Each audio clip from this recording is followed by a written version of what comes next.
माननीय उपप्रधानमन्त्री तथा अर्थमन्त्री विष्णु प्रसाद पौडेललाई आर्थिक वर्ष 2081-82 को आर्थिक सर्वेक्षण पेश गर्न अनुमति दिन्छु।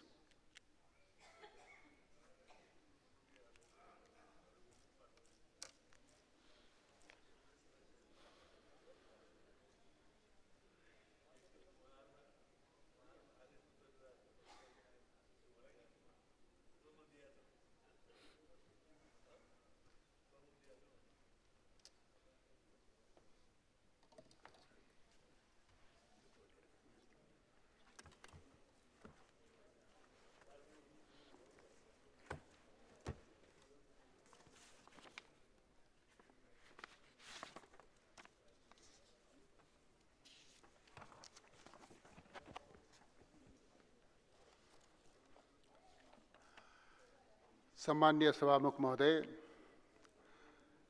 मुलुकको समग्र आर्थिक, सामाजिक एवं भौतिक विकासको स्थिति समेटिएको आर्थिक सर्वेक्षण 2081-82 यस सम्मानित प्रतिनिधि सभा समक्ष प्रस्तुत गर्ने अनुमति चाहन्छु। यस आर्थिक सर्वेक्षणमा चालू आर्थिक वर्षको प्रथम 8 महिना र गत आर्थिक वर्षको मुलुकको समग्र विकासको अवस्था प्रस्तुत गरिएको छ। चालू आर्थिक वर्ष मुलुकको आर्थिक वृद्धि 4.61% रहने अनुमान छ। प्रदेशगत रूपमा मध्य प्रदेश, कोशी प्रदेश र सुदूरपश्चिम प्रदेश बाहेक सबै प्रदेशको आर्थिक वृद्धि दर राष्ट्रिय औसत 4.61% भन्दा माथि रहेको छ। चालू आर्थिक वर्षमा नेपालको अर्थतन्त्रको आकार रु 61 खर्ब 7 अर्ब पुग्ने अनुमान छ। यस अवधिमा कुल ग्राहस्थ उत्पादनमा कृषि क्षेत्रको योगदान 25.16%, उद्योग क्षेत्रको योगदान 12.83% र सेवा क्षेत्रको योगदान 62.01% रहने अनुमान छ। प्रति व्यक्ति कुल राष्ट्रिय आय बढेर 1517 अमेरिकी डलर पुगेको छ। औसत उपभोक्ता मुद्रास्फीति 4.72% रहेको छ। चालू आर्थिक वर्षको फागुनसम्म सङ्घीय खर्च 4.47% र सङ्घीय राजस्व 12.6% बढेको छ। वैदेशिक सहायता प्रतिबद्धता उल्लेख्य रूपमा बढेको छ। यस अवधिमा सङ्घीय सरकारको वित्त घाटा रु 16 अर्ब 19 करोड रहेको छ। गत आर्थिक वर्षको यसै अवधिमा यस्तो घाटा रु 70 अर्ब 36 करोड रहेको थियो। 2081 फागुनसम्म सङ्घीय सरकारको तिर्न बाँकी सार्वजनिक ऋण 26 खर्ब 76 अर्ब 4 करोड पुगेको छ, जुन कुल ग्राहस्थ उत्पादनको 43.8% हो। वित्तीय पहुँच बढेको छ। सबै स्थानीय तहमा बैंकको शाखा पुगेको छ। बैंक तथा वित्तीय संस्थाका प्रति शाखाबाट औसत 2527 जनसङ्ख्यामा बैंकिङ सेवा उपलब्ध भएको छ। 2081 फागुन मसान्तमा बैंक तथा वित्तीय संस्थाको निक्षेप 9.5% र बैंक तथा वित्तीय संस्थाबाट निजी क्षेत्रतर्फ प्रवाहित कर्जा 7.7%ले बढेको छ। नेप्से सूचकाङ्क 2081 फागुन मसान्तसम्ममा 2736.49 बिन्दु कायम भएको छ। जीवन बीमाको पहुँच 44.17% जनसङ्ख्यामा पुगेको छ। चालू आर्थिक वर्षको फागुनसम्म वस्तु निकासी 57.2% र वस्तु पैठारी 11.2%ले बढेको छ। विप्रेषण आप्रवाह 9.4%ले बढेर रु 10 खर्ब 51 अर्ब 77 करोड पुगेको छ। चालू खाता र शोधनान्तर स्थिति दुवै बचतमा रहेका छन्। विदेशी विनिमय सञ्चिति हालसम्मकै उच्च रही 14.3 महिनाको वस्तु तथा सेवाको पैठारी धान्न पर्याप्त रहेको छ। हालसम्म उद्योग विभाग र लगानी बोर्ड नेपालबाट रु 47 खर्ब 66 अर्ब बराबरको लगानी स्वीकृत भएको छ। वैकल्पिक ऊर्जासहित 99% जनसङ्ख्यामा विद्युतको पहुँच पुगेको छ। कुल जडित विद्युत क्षमता 3602 मेगावाट पुगेको छ। सङ्घीय सरकारबाट निर्माण भएको रणनीतिक सडक सञ्जाल र स्थानीय सडक सञ्जाल गरी सडकको लम्बाइ 36,132 किलोमिटर पुगेको छ। इन्टरनेट ग्राहकको घनत्व 144.23% पुगेको छ भने 72% घरधुरीमा डिजिटल टेलिभिजनको पहुँच पुगेको छ। मानव विकास सूचकाङ्क बढेर 0.622 पुगेको छ। शैक्षिक सत्र 2081 मा आधारभूत तह कक्षा 1-8 को खुद भर्ना दर 94.1% र माध्यमिक तह 9-12 को खुद भर्ना दर 55.8% पुगेको छ। चालु आर्थिक वर्षको फागुनसम्म 37,984 विपन्न नागरिकले मुटु, क्यान्सर र मृगौला सम्बन्धी रोगको उपचारका लागि निशुल्क औषधि सहितको स्वास्थ्य सेवा प्राप्त गरेका छन्। यस अवधिसम्म 96.85% जनसङ्ख्यामा आधारभूत खानेपानी सेवाको पहुँच पुगेको छ। सामाजिक सुरक्षा भत्ता प्राप्त गर्ने लाभग्राहीको सङ्ख्या 37,06,389 रहेको छ। अन्त्यमा आर्थिक सर्वेक्षण 2081-82 नीति निर्माता, अनुसन्धानकर्ता लगायत सरकारवाला सबैका लागि उपयोगी हुने विश्वास लिएको छु।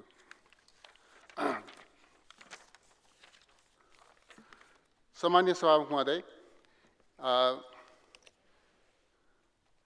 यही आर्थिक सर्वेक्षणका सन्दर्भमा यति कुरा राखिसकेपछि मैले छोटो सार्वजनिक संस्थानहरूको वित्तीय वार्षिक स्थितिका बारेमा पनि छोटो चर्चा गर्ने अनुमति चाहन्छु।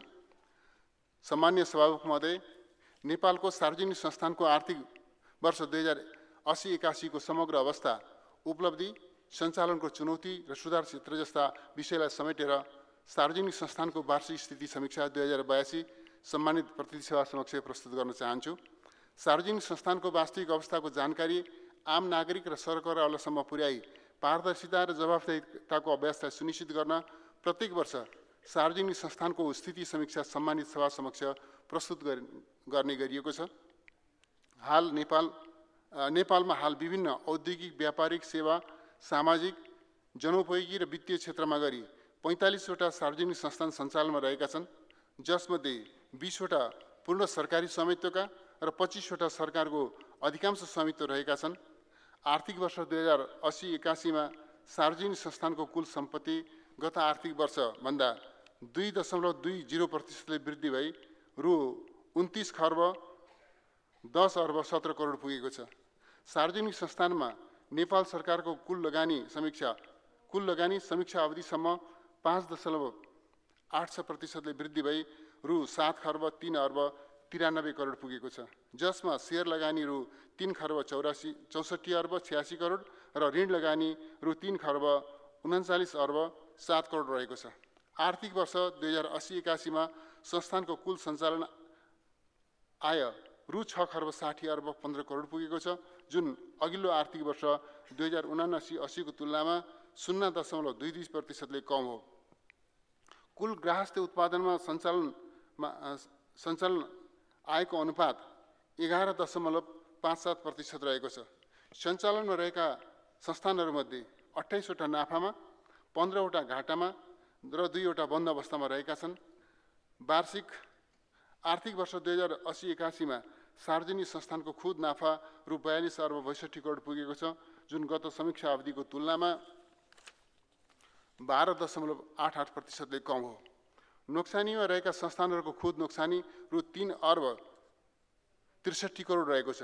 नाफामा रहेका संस्थानहरूको खुद नाफा गत आर्थिक वर्षको तुलनामा 11.50% ले घटेको छ भने नोक्सानीमा रहेका संस्थानहरूको खुद नोक्सानी गत वर्षको तुलनामा 8.65% ले बढेको छ। सार्वजनिक संस्थानबाट नेपाल सरकारलाई आर्थिक वर्ष 2079-80 मा रु 13 अर्ब 75 करोड लाभांश प्राप्त भएकोमा आर्थिक वर्ष 2080-81 मा रु 8 अर्ब 83 करोड प्राप्त भएको देखिएको छ। कुल शेयर लगानीको तुलनामा लाभांश अनुपात विश्लेषण गर्दा आर्थिक वर्ष 2080-81 मा 2.4% रहेको छ। सार्वजनिक संस्थानले मुलुकको आर्थिक तथा सामाजिक विकासमा महत्त्वपूर्ण भूमिका निर्वाह गर्दै आएका छन्। यिनीहरूको स्थापना, सुदृढीकरण, सुधार तथा विकासले मुलुकको समग्र आर्थिक, सामाजिक, राष्ट्रिय पुँजी निर्माण, आय वृद्धि तथा रोजगारी सृजना जस्ता क्षेत्रमा उल्लेखनीय योगदान पुग्न गएको छ। यद्यपि यस्ता प्रतिष्ठानहरूको संस्थागत संरचना, सञ्चालन, नीति, कार्ययोजना, वित्तीय अनुशासन, पारदर्शिता, जवाबदेहिता दक्षता र सेवा प्रवाहमा अझ धेरै सुधार गर्नुपर्ने आवश्यकता देखिएको छ। सम्मान्य सभामुख महोदयको अनुमतिले आर्थिक वर्ष 2081-82 को आर्थिक सर्वेक्षण र सार्वजनिक संस्थानको वार्षिक स्थिति समीक्षा 2082 सदन समक्ष प्रस्तुत गर्दछु। धन्यवाद।